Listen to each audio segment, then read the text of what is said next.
Merci de votre accueil pour suivre cette tranche d'information sur la télévision Saint-Bédiji. Les taux d'exécution des mesures prises au niveau du gouvernement dans le climat des affaires n'est pas très élevé dans la pratique. À cet effet, le Premier ministre a, au cours de la réunion du climat des affaires tenue ce mardi, fait appel aux ministres concernés d'assurer le suivi.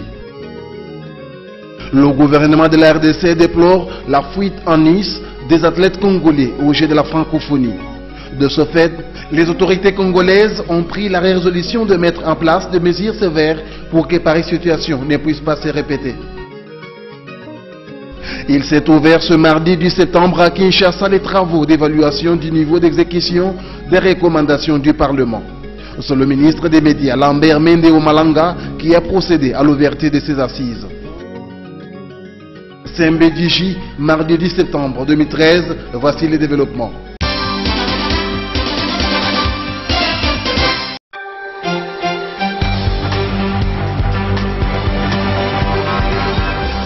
Présidée par le Premier ministre Augustin Matata Ponyo, la réunion des climats des affaires a passé en revue la feuille de route des mesures sur les climats des affaires.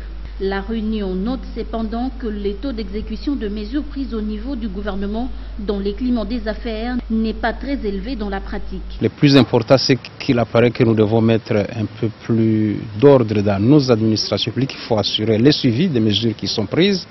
Le taux d'exécution des mesures prises au niveau gouvernemental n'est pas très élevé. Et dans la pratique, ce qui est décidé, c'est qu'une concertation devra se faire entre quelques collègues avec les ministres des Finances notamment pour envisager non seulement des moyens, comment est-ce qu'il faut mettre en place ou dégager des ressources supplémentaires pour la vulgarisation, la sensibilisation, mais également le suivi sur le terrain. Pour l'application effective de mesures prises dans les domaines des climats des affaires, des cellules chargées des suivis seront mises en place au niveau de l'administration publique. Les gouvernements déplorent la fuite en Nice des athlètes congolais féminins et masculins au jeu de la francophonie où ils participaient pour défendre le couleur national.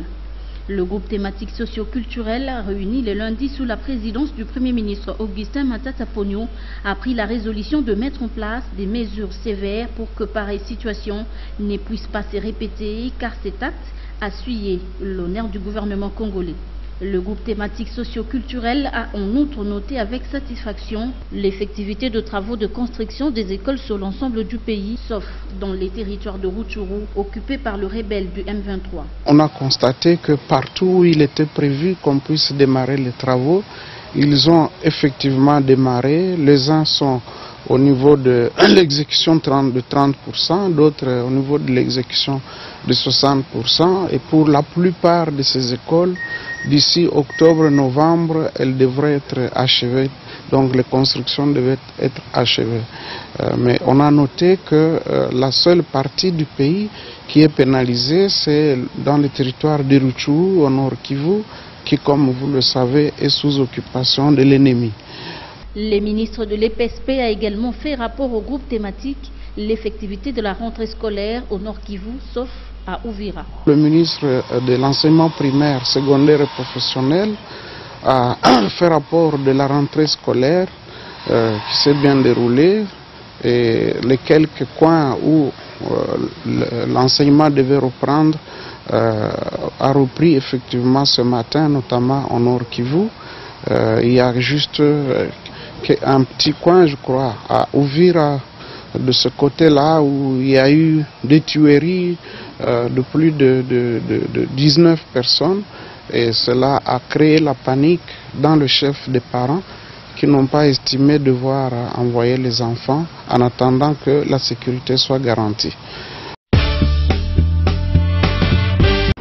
C'est par le vol régulier de Bruxelles Airlines que Marie-Olive Lembe Kabila a atteint la ville de Rome en Italie ce lundi 9 septembre 2013 après 1h50 de vol depuis l'aéroport Zaventem de Bruxelles. La Belgique aura été en effet l'étape de transit de 24 heures après Kinshasa. À l'aéroport international Fiumicino de Rome, la première dame de la République a été accueillie par le vice-ministre des Affaires étrangères, Kitunda Yakasende, accompagné de l'ambassadeur de la République démocratique du Congo près le Saint-Siège, Jean-Pierre Amouli, ainsi que de l'ambassadeur de la République démocratique du Congo près le Quirinal, Albert Chiseleka.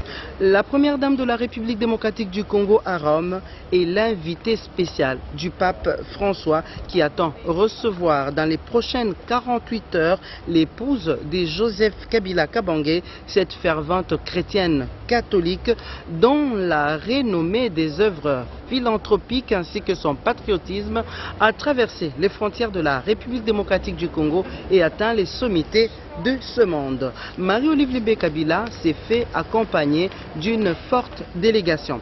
Outre ses proches collaborateurs, l'on note la présence de l'ambassadeur Théodore Mugalou, chef de la maison civile du chef de l'État, ainsi que du consul général de la République démocratique du Congo à Anvers, Madame Louise Zanga.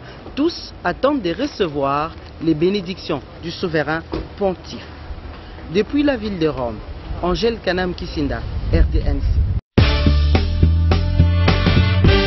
Le ministère des Médias, chargé de relations avec le Parlement et de l'initiation à la nouvelle citoyenneté, a organisé, dans ses attributions telles qu'inscrites dans la feuille des routes du gouvernement, un atelier d'évaluation du niveau des recommandations du Parlement adressé au gouvernement ce mardi 10 septembre dans la salle Safari du restaurant Zamani à Gombe.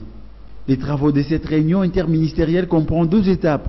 La première étape déjà réalisée par la commission préparatoire que j'ai eu à instituer à cet effet au niveau de mon ministère a consisté à identifier et collecter l'ensemble de ces recommandations, élaborer le document synthèse des recommandations, transmettre le document synthèse aux différents ministères qui composent le gouvernement. La deuxième étape, qui justifie la tenue de cet atelier interministériel, consiste à évaluer avec les délégués désignés par les ministères sectoriels le niveau d'exécution de chaque recommandation, identifier les pesanteurs d'exécution des recommandations et enfin proposer des pistes de solutions à envisager. Le gouvernement attend de ses experts la production d'un travail de qualité, a souligné Lambert Mende. En organisant cet atelier, au moment où se tiennent les concertations nationales, créées et convoquées par son Excellence Monsieur le Président de la République, afin de consolider la cohésion nationale, le gouvernement de la République, à travers mon ministère, attend des experts délégués la production d'un travail de qualité à réaliser dans les délais impartis afin de lui permettre de rencontrer l'ensemble des préoccupations de la représentation nationale. C'est dans cet esprit que je formule le vœu de plein succès à cet atelier que je déclare ouvert. Je vous remercie. Soulignons que ces travaux d'évaluation du niveau d'exécution des recommandations du Parlement prendront 3 jours. Réputé par son franc-parler et la réalisation de ses promesses, le chef de l'État a encore épaté l'opinion par un discours conciliateur qui ne cesse de susciter de réactions de part et d'autre à la suite d'une initiative ouvrant la concertation entre les fils et filles du pays. Claude Machala, président interfédéral du PPR de Funa, a salué l'esprit d'ouverture du chef de l'État dans la convocation de ces assises qui nécessitent la cohésion et l'unité du pays. Le chef de l'État, à travers son discours, il a démontré une fois de plus que c'était un monsieur très constant, fidèle à la parole qu'il avait eu à prononcer, souvenez-vous, en janvier 2001, et que pour lui, la paix, la concorde nationale, demeure la priorité des priorités. Donc je crois que c'est un discours, il a eu à pratiquement rencontrer tout ce qu'il y avait comme préoccupation pour la réussite effective ces concertations. Concernant les thématiques évoquées par les garants de la nation en vue de circonscrire les cadres de cet échange, Claude Machala pense que ces thématiques ont été bien fignolées car ça rencontre les questions qui préoccupent l'intérêt national de la République. Je crois que les 5 thématiques en fait ne sont que le résumé des différents cahiers de charges qui ont eu à être établis depuis la conférence de Lobo, en passant par les 10 fléaux de Mobutu, un crochet par la conférence nationale souveraine, même Sun City. Donc je crois que c'est un résumé, Les 5 thématiques, ça résume pratiquement ça. Et c'est même à cause de ça que j'ai toujours trouvé que c'était un peu fou de la part de certains Congolais de continuer à prétendre qu'il faudrait qu'il y ait des préalables. On n'en a pas besoin. Je crois qu'il y a tellement eu des cahiers de charges par le passé dans notre pays, au point que de chaque cahier de charges, on a pratiquement tiré l'essentiel pour pouvoir arrêter les thématiques à développer durant ces concertations. Donc, la concertation étant une manche très importante dans l'essor de la crise qui traverse la nation congolaise, la vigilance doit également caractériser les Congolais pour bouter l'ennemi dehors afin de développer la RDC.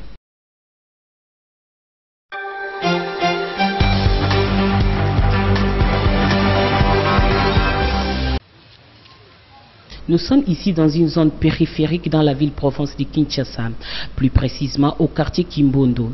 Ces quartiers se trouvent au cœur même dans la commune de Mongafula, dans la partie ouest de la capitale. La population de Kimbondo se trouve entraînée à de nombreux problèmes liés à leur quotidien, notamment dans le manque d'eau, de l'électricité, mais aussi les principaux problèmes de mer, tas de routes qui lient à la principale du bypass.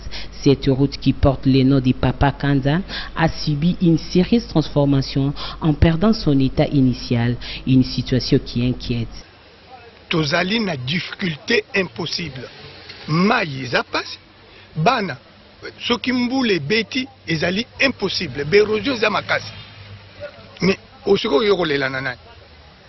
TP toyebi te soki TP esalaka lisusu.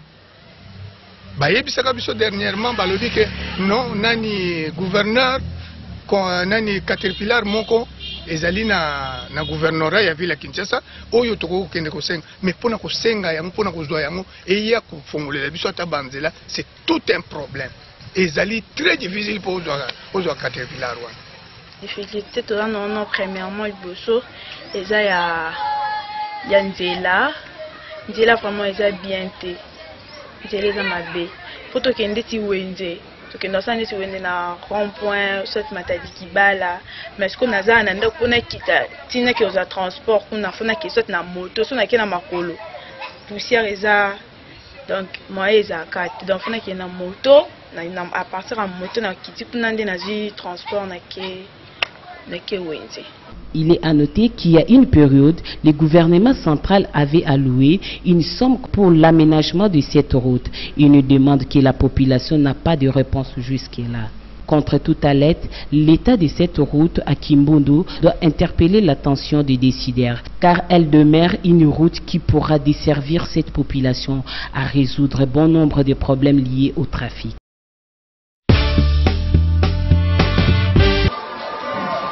Quoi qu'il en soit, le gouvernement doit s'imprégner de la situation liée aux infrastructures routières, surtout dans les municipalités de la capitale.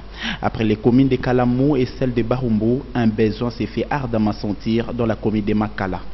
Regardez sur ces images l'état où se trouvent les voies principales de la commune de Makala. Impossible de décrire cette situation embarrassante. Il y a voire même les tuyaux de conduite d'eau de la régie des eaux qui traversent les routes au risque d'être troués.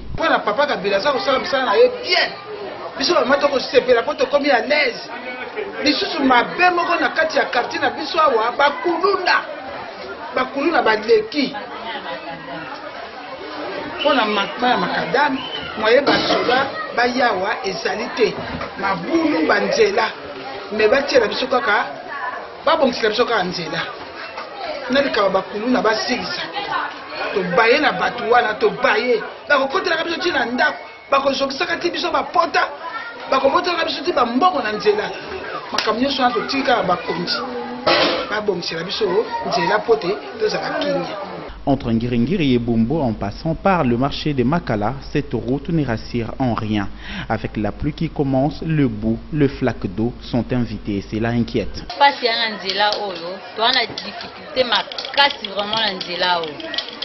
Nzela oza prince moko to ya bien sûr basaleli bato ko rendre bato anta na mo ba facilité moko ya kokende même mo ngafula même rond-point ngaba toza pona kokende ata mo ngafula anta ko ba fo baluka tina victoire que nous transport papa nanga donc sur oza kuzala ba victoire ba côté misusu pour mati a pour kita juste anta la ngunza a pour continuer makolo ti o mata kuna papa. Donc nous avons vraiment la passe makasi autant la même population ndenge zozo bon ngafula bazo bati victoire pona ko ba transport ba kende ville papa to lembi vraiment makasi to ana passe makasi pona nzela yango to senga na gouvernement na président de la république donc ba kanisa vraiment pona nzela o ba sela biso vraiment nzela to ko zana sengo mingi to ko sepela makasi. Le gouvernement provincial de la ville de Kinshasa est appelé à résoudre ces problèmes qui se posent depuis belle lurette.